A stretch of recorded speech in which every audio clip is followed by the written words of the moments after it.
Charming day it has been, Miss Fairfax. Pray don't talk to me about the weather, Mr. Worthing. Whenever people talk to me about the weather, I always feel quite certain that they mean something else. And that makes me so nervous. I do mean something else. I thought so. In fact, I'm never wrong. And I would like to be allowed to take advantage of Lady Bracknell's temporary absence I would certainly advise you to do so. Mamma has a way of coming back suddenly into a room that I have often had to speak to her about. Miss Fairfax, ever since I met you, I've admired you more than any girl I've ever met since I met you. Yes, I'm quite well aware of the fact.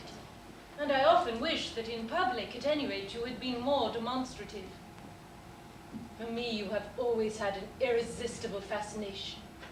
Even before I met you, I was far from indifferent to you. We live, as I hope you know, Mr. Worthing, in an age of ideals. The fact is constantly mentioned in the more expensive monthly magazines, and has reached the provincial pulpits, I'm told.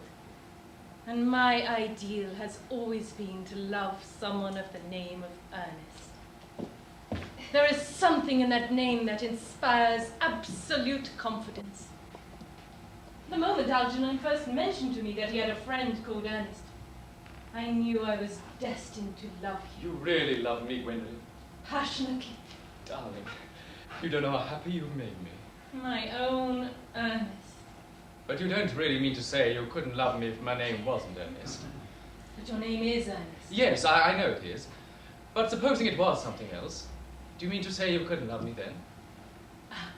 That is clearly a metaphysical speculation.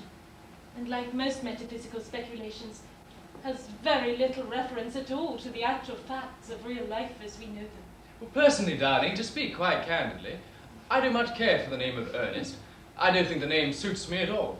It suits you perfectly. It is a divine name.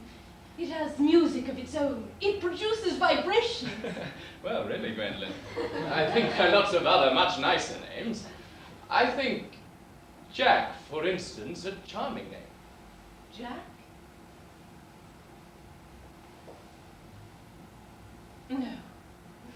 There is very little music in the name Jack, if any at all indeed. It does not thrill. It produces absolutely no vibrations. I have known several Jacks, and they all, without exception, were more than usually plain. Besides, Jack has a notorious domesticity for John, and I pity any woman who is married to a man called John. She would probably never be allowed to know the entrancing pleasure of a single moment's solitude.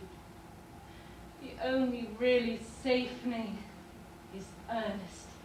Gwendolen, I must get christened at once. I mean, we must get married at once. There is no time to be lost. Married, Mr. Worthing? Well, surely. You know that I love you, and you led me to believe Miss Fairfax, you're not absolutely indifferent to me. I adore you, but you haven't proposed to me yet. And nothing at all has been said about marriage. The subject has not even been touched on. Well, may I propose to you now? I think it would be an admirable opportunity.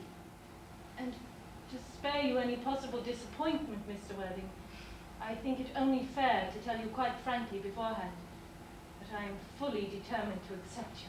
Gwendolen. Yes, Mr. Worthing. What have you got to say to me? You know what I've got to say to you. Oh, yes, but you don't say it.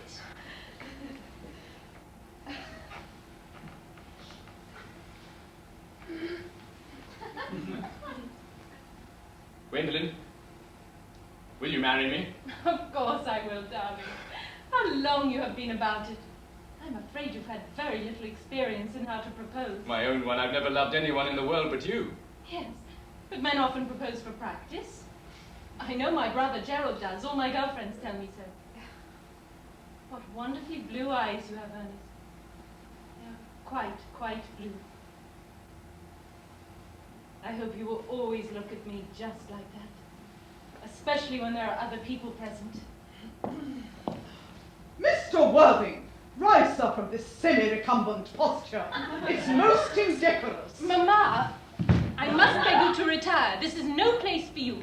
Besides, Mr. Worthing is not quite finished yet.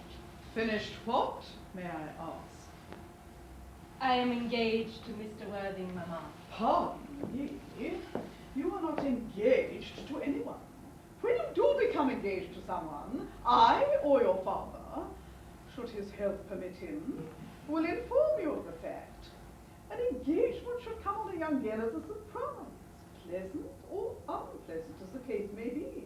It is hardly a matter she could be allowed to arrange for herself. And now I have a few questions to put to you, Mr. Worthing. While I'm making these inquiries, you, Gwendolen, will wait for me below, in the carriage. Mamma. In the carriage, Gwendolen.